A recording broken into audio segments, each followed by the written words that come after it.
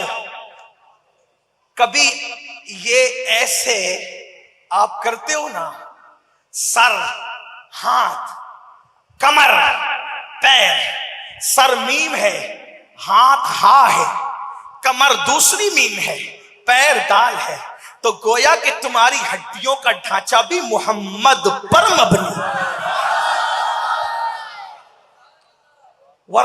آج کافروں پہ آپ سوچتے ہو نا، یہ اتنا ظلم کرتے، عذاب، یہ دھس جائے زمین میں، کیوں نہیں دھستے پتہ ہے؟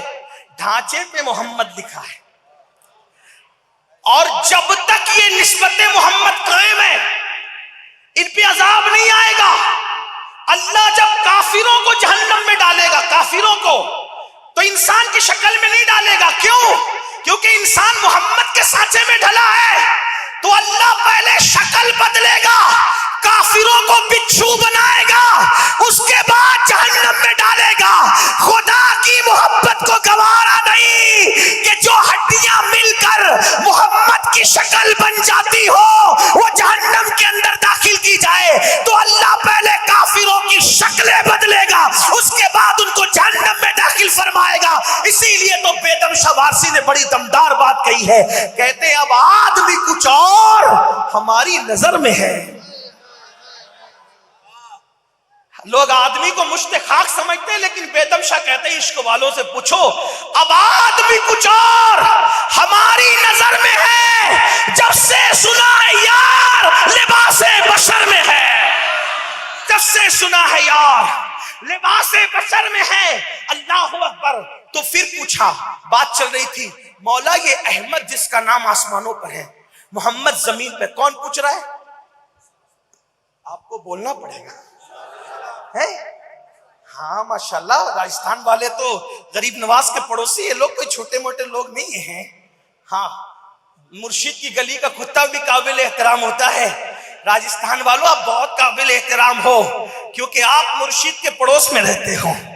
ہاں، اور ہندوستان میں سارے مرشدوں کے مرشد کا نام ہے غریب نواز۔ سارے مرشد ان کے قدموں کے نیچے، ہندوستان میں سارے بزرگ ان کے قدموں کے نیچے ہیں۔ جس نے 90 لاکھ کو کلمہ پڑھا کر ایمان کی دولت عطا کی، اسے معین ملت والدین خواجہ غریب نواز کہا جاتا ہے۔ قیامت تک، قیامت تک سارے بزرگوں کی، ولیوں کی، اقطاب کی، ابدال کی، علماء کی، مجددین کی خدمات ایک پلڑے میں رکھی جائے، اور ایک پلڑے میں غریب نواز کی خدمات رکھی جائے، سب کی مل کر غریب نواز کی خدمت کا مقابلہ نہیں ہو سکتا۔ اس لیے کہ پودا لگانے والے کو وہی صلہ ملتا ہے جو پودا لگاتا ہے۔ آبیاری کرنے والوں کا نام آبیاری کرنے والوں میں۔ آج ہم لوگ جو کچھ کر رہے ہیں غریب نواز کے لگائے ہوئے پودوں کی آبیاری کر رہے ہیں۔ اور ہندوستان کے مسلمانوں، ہم یتیم نہیں ہیں، ہم بے سہارا نہیں ہیں، ہمیں کبھی مایوس ہونے کی ضرورت نہیں ہے، اس لیے کہ ہندوستان میں نبی نے ہمیں بے سر و سامان نہیں رکھا، سرپرستی کے لیے اپنے بیٹے عطا رسول غریب نواز کو رکھا ہے۔ حکومت وقت یاد رکھے، یہاں تو کل دوسرا رہے گا، زمین ہندوستان کا راجا ہمارا خواجہ سدا رہے۔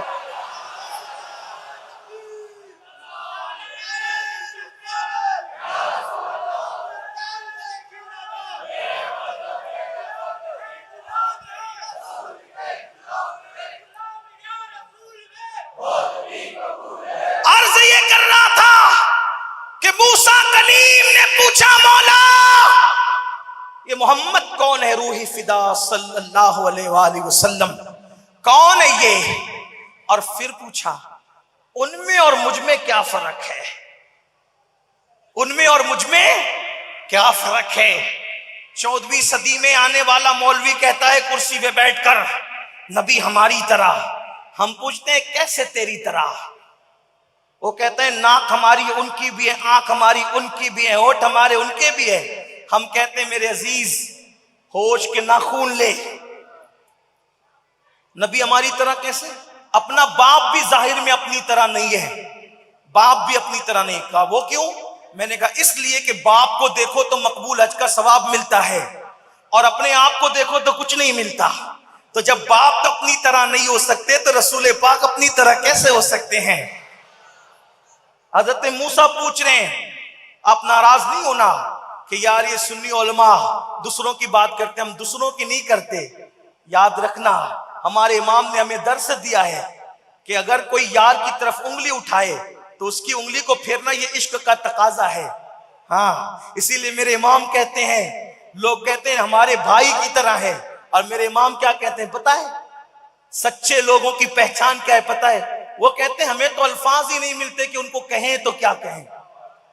وہ کہتے ہیں سرور کہوں کہ مالک و مولا کہوں تجھ کو۔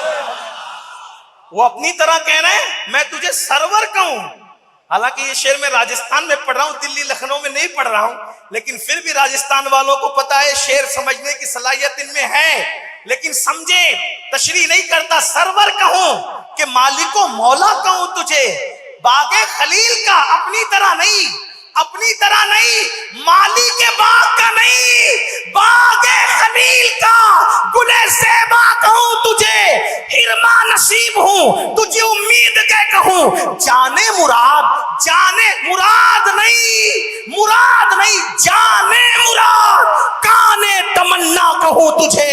اللہ رے تیرے جسم منور کی تابشیں، اللہ رے تیرے جسم منور کی تابشیں، اللہ رے تیرے جسم منور کی تابشیں۔ وہ جسم کو دیکھ کے اپنی طرح کہتا ہے، اور آپ کے جسم منور کی تابشیں کیا ہے؟ جسم منور کی تابش یہ ہے، انگلی اٹھتی ہے تو چاند دو ٹکڑے ہو جاتا ہے، جسم منور کی تابش یہ ہے، اشارہ ہوتا ہے تو سورج پلٹ کر کے واپس آتا ہے، جسم منور کی تابش یہ ہے۔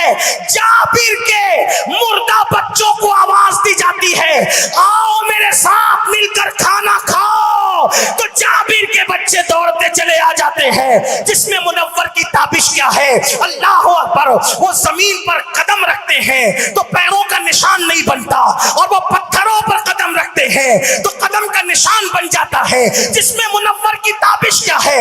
اللہ اکبر، لعاب کو نکال کر اگر سوکھے کنویں میں ڈال دے تو کنواں لبالب بھر جایا کرتا ہے۔ جسم منور کی تابش کیا ہے؟ اللہ اکبر، اگر خالی کنویں میں اپنا لعاب ڈال دے تو وہ ہمیشہ کے لیے میٹھا ہو جاتا ہے۔ جسم منور کی تابش کیا ہے؟ اگر غصے میں آ کے ابن خلف پر تھوک دے تو وہ مر جاتا ہے۔ ایک لعاب، جسم منور کی تابش، جس میں میری عادت نہیں بلواڑا والوں، اگر تم اس انتظار میں ہو کہ میں مقرروں کی طرح تم سے کہوں گا کہ بولو سبحان اللہ تو یہ بھول جائیں، میں نہیں کہوں گا آپ کو، میں تو آپ کے عشق کا امتحان لینا چاہتا ہوں کہ آپ حضور کے نام پہ بولتے کتنا ہو۔ اگر آپ سناٹے میں سننا چاہتے ہیں مجھے کوئی اعتراض نہیں، لیکن مجھے اس کا بھی تو خیال ہے جو نبی کے نام پہ، میں نے کہا نا چھٹاک بھر کی زبان نہیں ہل سکتی، جان کیا دیں گے لوگ؟ اتنی بڑی بات، جس میں منور کی تابشیں، واللہ میرے نبی کا ذکر آتا ہے تو اللہ بھی سبحان اللہ کہتا ہے۔ ہاں آپ یہ نہ سمجھے میں کوئی چھوڑ رہا ہوں. اٹھائیں جب وہ معراج بیان کرتا ہے تو خود کہتا ہے سبحان الذی. ان کے ذکر سے پہلے جب وہ خود سبحان اللہ کہتا ہے تو تم کیوں نہیں کہتے؟ اگر آپ اس طریقے سے بیٹھیں گے تو مجھے ایسا لگے گا کہ یہ الیکشن والی پبلک تو نہیں ہے زبردستی. یا زبردستی نہیں ہے, وہی آتے ہیں جنہیں بلایا جاتا ہے. اس لیے جب محبوب کا ذکر سنو تو زندہ ہو کے سنا کرو. ارے ان کے ذکر سے تو مردوں میں بھی جان پڑ جایا کرتا. واللہ وہ ایسے ہیں کہ ان کو دیکھ کر بت بھی بول پڑے. ان کو دیکھ کر بت بھی, جب بت بولے تو تم کیوں نہیں بولتے؟ پتا تو چلنا. اللہ رے تیرے جسم منور کی تابش ہے کوئی جواب. لوگ کہتے ہیں آپ کو اعلیٰ حضرت اتنے کیوں نظر آتے ہیں؟ میں نے کہا اس لیے نظر آتے ہیں کہ 14ویں صدی میں ایسی بولی کسی نے بولی ہی نہیں. اسی لیے ہمارے مہاراجا کے بزرگوں نے آواز لگائی, مینارے قصر رضا تو بلند کافی ہے, تم اس کے پہلے ہی سینے پہ چڑھ کے دکھلا دو. فتاوی رضویہ تو ایک کرامت ہے, حقائق بخشش پڑھ کے دکھلا دو.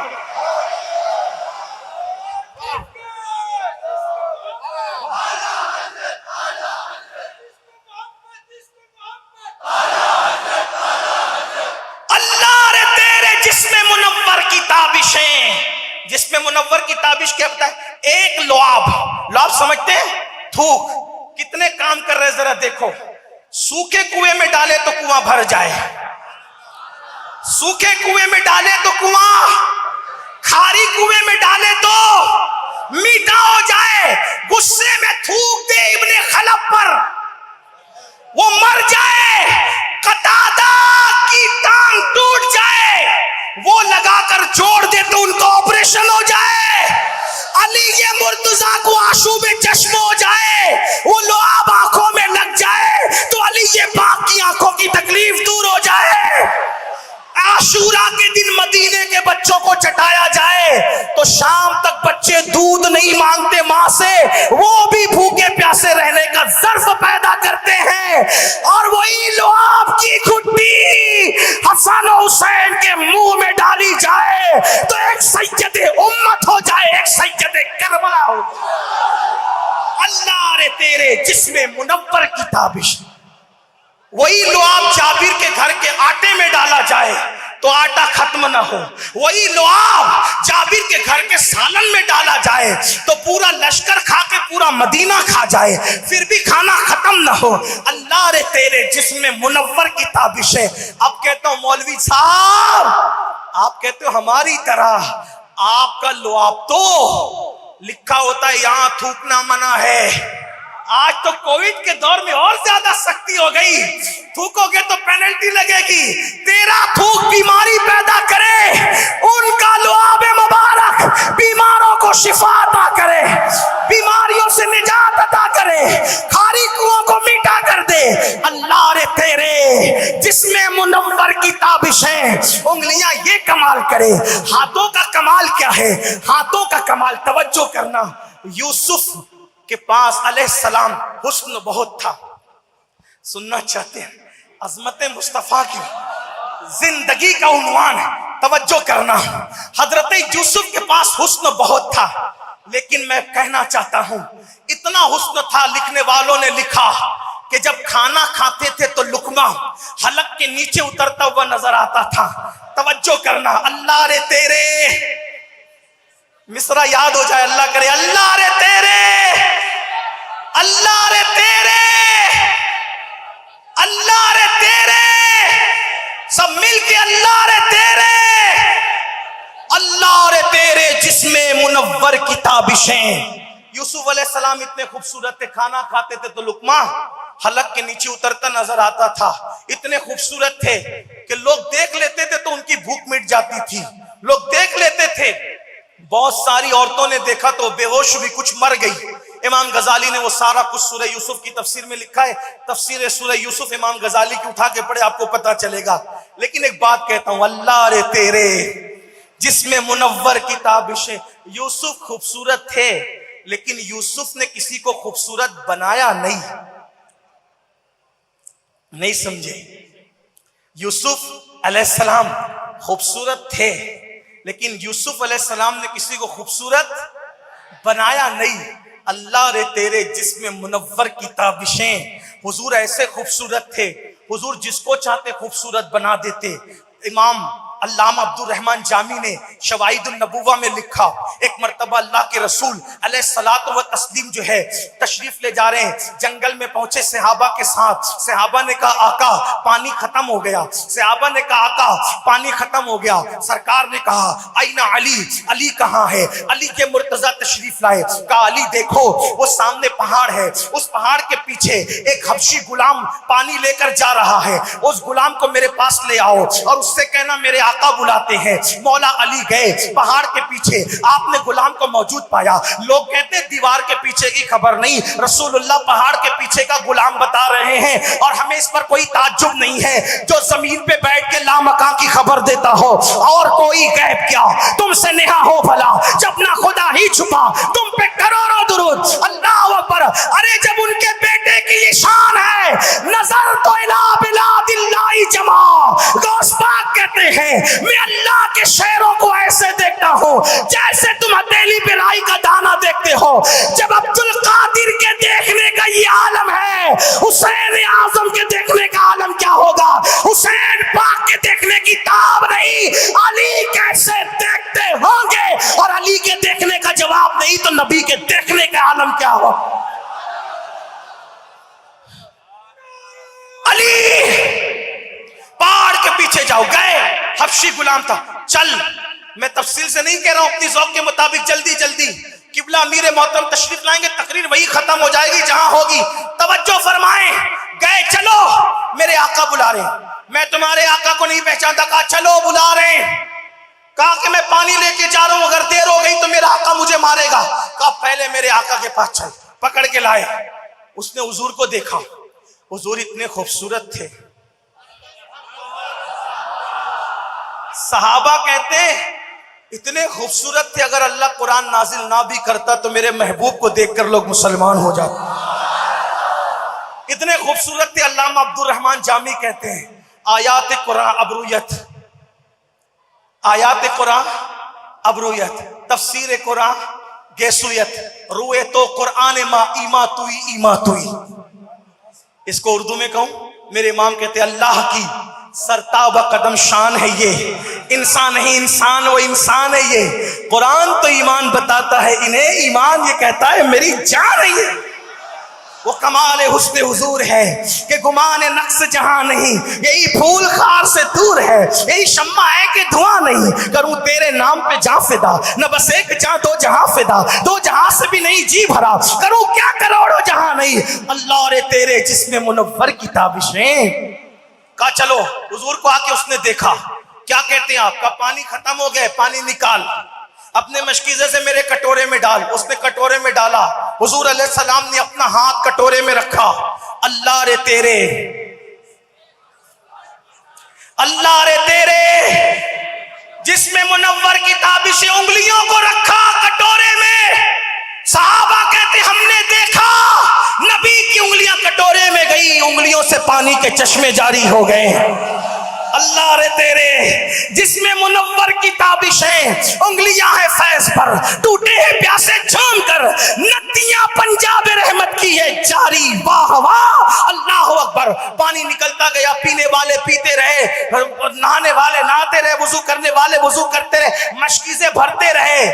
جب سب نے بھر لیا، جانوروں کو پلا لیا، آقا نے فرمایا جتنا پانی تو نے لیا تھا واپس لے، اس کا بھی مشکیزہ بھر گیا، وہ دیکھتا ہی رہ گیا۔ اور اب لوگ حیرت کر رہے تھے، جو پانی ڈالا تھا تب زیادہ تھا کہ اب زیادہ ہے، سب بھر گیا۔ اس نے کہا آپ کون ہیں؟ آپ کون ہیں؟ حضور نے فرمایا میں محمد ہوں، اللہ کا نبی، اللہ رے تیرے جسم منور کی تابشیں۔ فرمایا کلمہ پڑھ، اس نے کلمہ پڑھا، کہا میں لیٹ ہو گیا ہوں، میرا آقا مجھے مارے گا، کہ ادھر آ۔ یوسف خوبصورت تھے علیہ السلام، کسی کو خوبصورت بنایا نہیں، میرے آقا نے اپنا ہاتھ اس کے چہرے پہ پھیرا، اللہ رے تیرے، اللہ رے تیرے جسم منور کی تابشیں، ہاتھ پھیرا۔ عبد الرحمن جامی میرے امام شواہد النبوہ میں لکھتے ہیں ہیں کہ جیسے چہرے پہ پھیرا اس کا چہرہ 14ویں رات کی طرح چمکنے لگا.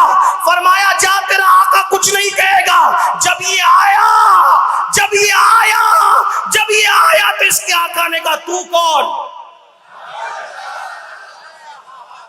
حضرت یوسف علیہ السلام تھے بڑے خوبصورت، مگر انہوں نے کسی کو اس طرح حسن دیا نہیں. مگر میرے آقا نے جب اس غلام کے چہرے پہ ہاتھ پھیرا تو اس کو خوبصورت کیا. وہ گیا تو اس کے آقا نے کہا تو کون ہے؟ اس نے کہا میں تمہارا غلام ہوں. میں تمہارا کہا میرا غلام تو کوئی اتنا خوبصورت تھا نہیں جتنا خوبصورت تو دکھتا ہے.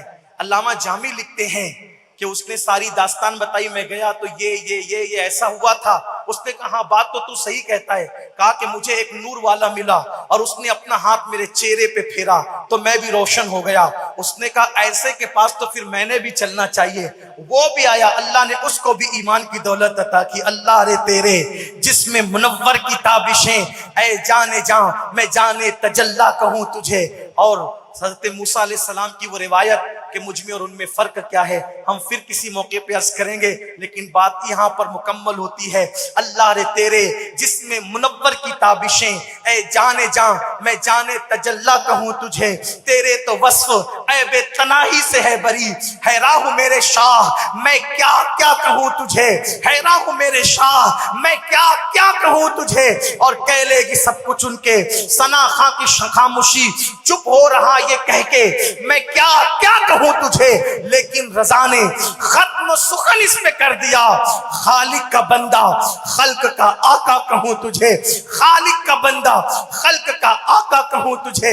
ہمارے آقا کی شان یہ ہے کہ کوئی نبی ان کی طرح نہیں. میرے امام کہتے سب سے اولا وہ اعلیٰ ہمارا نبی، سب سے بالا وہ اعلیٰ ہمارا نبی، اپنے مولا کا پیارا ہمارا نبی، دونوں عالم کا دولہ ہمارا نبی، جس نے ٹکڑے کیے ہیں قمر کے وہ ہے نور وحدت کا ٹکڑا ہمارا نبی.